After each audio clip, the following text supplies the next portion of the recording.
Olá, queridos alunos, tudo beleza? O tema de hoje será a introdução ao estudo da fisiologia animal, enfocando os conceitos básicos dessa ciência. A fisiologia animal é definida como o estudo da função dos tecidos, dos órgãos e dos sistemas orgânicos dos animais multicelulares. A fisiologia animal atenta para o entendimento em termos físicos e químicos dos mecanismos que operam em organismos vivos em todos os níveis, variando desde o nível subcelular ao organismo integrado.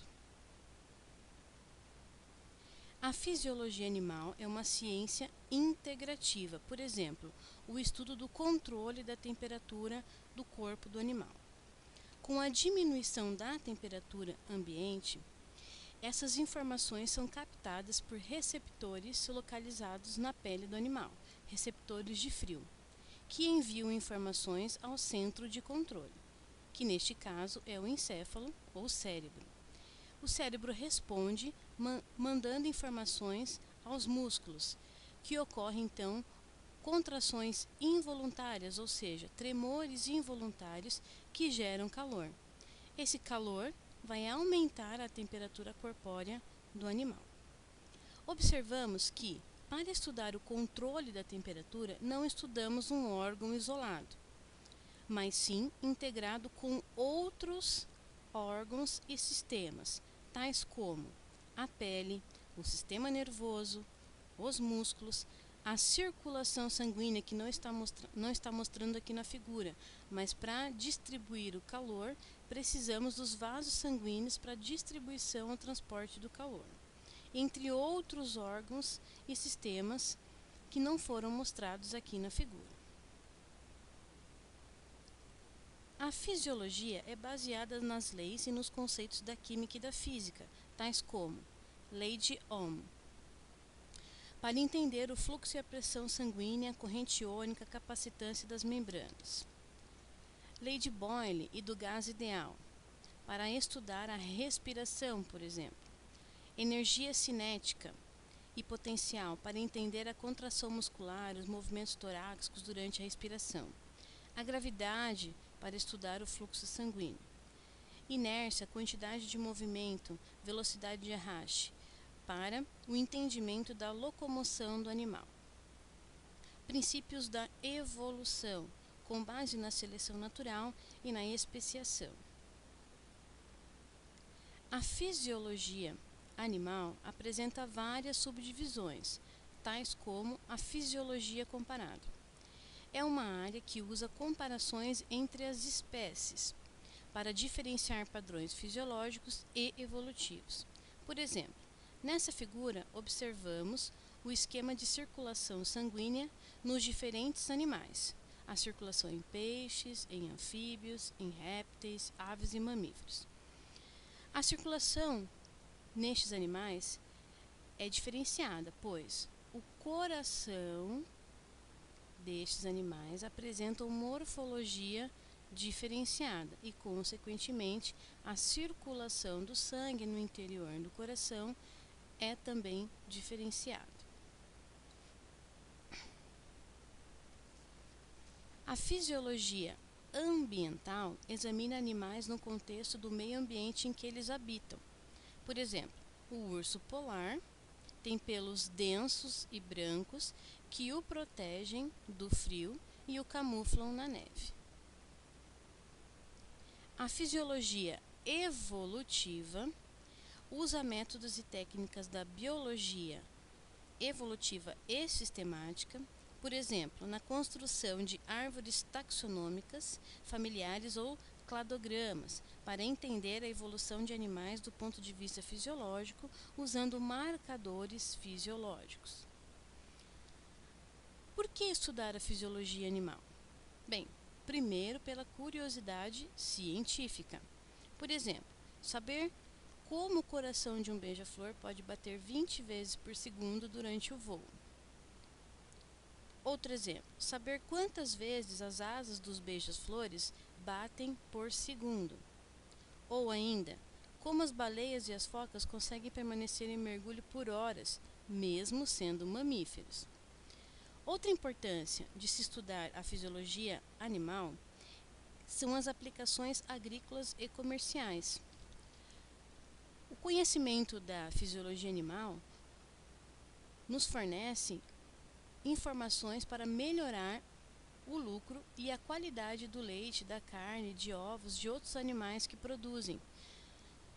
E por fim, estudar a fisiologia animal para a compreensão da fisiologia humana. As contribuições da fisiologia animal para a medicina têm sido muito expandidas por meio de novas técnicas, que criam modelos animais únicos para doenças humanas específicas, tais como diabetes, obesidade, entre outras. Tais modelos permitem ampla gama de experimentos. Outro exemplo que podemos citar é a utilização de modelos tumorais em animais para estudar a possível cura para o câncer, testando drogas e outras substâncias. Os temas centrais na fisiologia animal são relação, estrutura e função. Por exemplo, vamos estudar o salto de um anfíbio em direção à mosca. Durante o salto, ocorre a contração de poderosos músculos esqueléticos ligados à perna do animal, as partes ósseas da perna do animal. Após engolir a mosca, outro músculo entra em ação. É o músculo liso do esôfago e do estômago, que irá ajudar então no transporte da mistura do alimento e o suco gástrico. Após a digestão, os nutrientes são absorvidos e enviados para o sangue, que é transportado pela corrente sanguínea, que depende de outro batimento de outro músculo, que é o músculo do miocárdio, o coração. Perceberam que abordamos 3 tipos de músculo, e todos eles com funções distintas. O músculo estriado, gerando força e movimento. O músculo liso, realizando contrações peristálticas para transportar e misturar substâncias ou alimento. E o músculo cardíaco, com a função de bombear o sangue para todo o corpo do animal. Cada músculo tem uma estrutura específica para uma função específica que realiza. É muito comum em fisiologia confundir adaptação, aclimatização e aclimatação. A adaptação ocorre de forma extremamente lenta nas espécies, por milhares de gerações. Geralmente, esse processo é irreversível. Já a aclimatização é uma mudança fisiológica, bioquímica e até anatômica dentro de determinado animal, que resulta de sua exposição crônica a condições ambientais novas e que ocorrem naturalmente no ambiente nativo do animal. Por exemplo, mudança de temperatura no ambiente. O animal poderá responder de várias formas, ou procurar um microclima adequado, ou responder fisiologicamente ao aumento ou à diminuição da temperatura. Já a aclimatação refere-se aos mesmos processos da aclimatização, mas as mudanças são induzidas experimentalmente no laboratório ou no campo pelo investigador ou pesquisador. Geralmente, a aclimatização e a aclimatação são processos reversíveis. Um dos conceitos mais abordados na fisiologia é a homeostasia ou homeostase, que é conhecido como manutenção do equilíbrio interno do animal. Claude Bernard definiu como manutenção constante do meio interno, apesar das alterações contínuas do meio externo. Segundo Cannon, homeostasia é a condição de equilíbrio no ambiente interno do corpo, produzida pela incessante interação de todos os processos reguladores do corpo. Para manter a homeostasia ou homeostase, os animais dependem de mecanismos de controle, que nós conhecemos como feedback. Podemos definir feedback como ciclo de eventos no qual o estado de uma condição corporal é continuamente monitorado, avaliado, alterado, remonitorado e reavaliado. O mecanismo de feedback contém 3 componentes básicos: o receptor, o centro de controle e o efetor. Os receptores, podemos citar os exemplos de receptores localizados na pele, que captam as informações de frio, dor, calor. Podemos citar o exemplo também de fotorreceptores presentes na retina do olho, quimiorreceptores responsáveis por captar estímulos olfativos e gustativos. O centro de controle. O centro de controle é o sistema nervoso e o sistema endócrino. Efetores. Exemplos de efetores: músculos, entre outros órgãos. Existem dois tipos de feedback: o feedback positivo e o feedback negativo.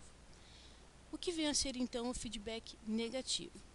É quando a resposta inverte o estímulo original. Por exemplo, diminuiu a temperatura ambiente, então diminui a temperatura corpórea. Então entra em processo de hipotermia. Os receptores da pele captam estímulo de frio, enviam ao centro de controle, que é nesse caso o encéfalo, que envia informações para os músculos para realizar então as contrações involuntárias. As contrações voluntárias geram calor e isso aumenta então a temperatura corpórea do animal.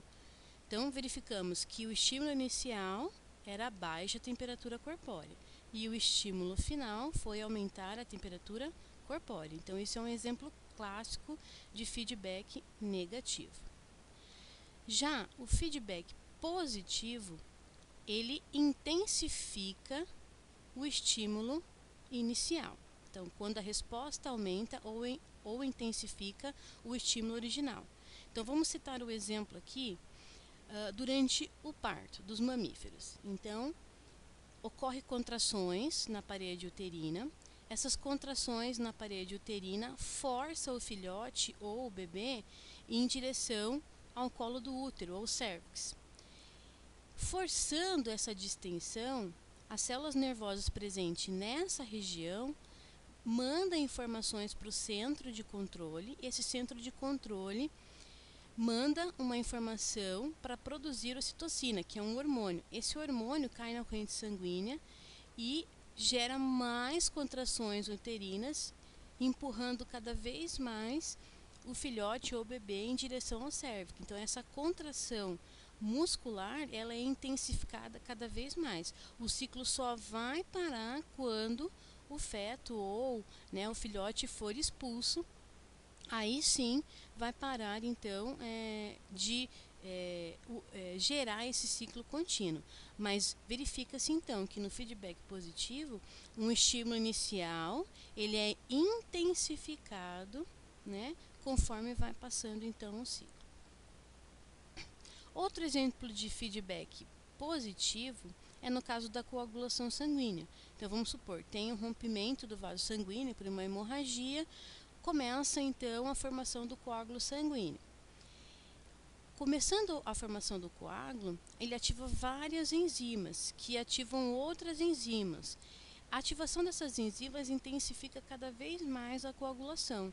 Só vai parar a coagulação quando todo o orifício do vaso sanguíneo ele for fechado. Caso contrário, vai intensificando cada vez mais a coagulação sanguínea. Então, o estímulo inicial iniciou com a formação de um coágulo que foi intensificando e só vai parar quando o orifício do ferimento for totalmente então fechado. Outro exemplo de feedback positivo. Quando os animais são confrontados, eles podem responder de duas maneiras, ou na conformidade ou na regulação. Na conformidade, os animais induzem alterações corporais internas que se assemelham às condições externas. São chamados de conformistas. Por exemplo, a estrela do mar. A estrela do mar, se ocorre alguma alteração na concentração da água, do ambiente, ela também vai seguir as mesmas concentrações do ambiente externo. Então, ela faz com que o ambiente interno seja igual ao ambiente externo, quanto a osmorregulação, no caso, a concentração salina da água. Já os reguladores usam mecanismos bioquímicos, fisiológicos e comportamentais e outros para regular o seu meio interno sobre uma ampla variação de alterações ambientais externas. Exemplos de reguladores são os peixes de água doce e os peixes de água salgada, os teleósteos de água doce e os teleósteos marinhos. Eles mantêm as concentrações iônicas dos líquidos corpóreos acima ou abaixo dos níveis ambientais. Eles são denominados de osmorreguladores. E por hoje é só, pessoal, e aqui eu deixei para vocês a referência. Bons estudos!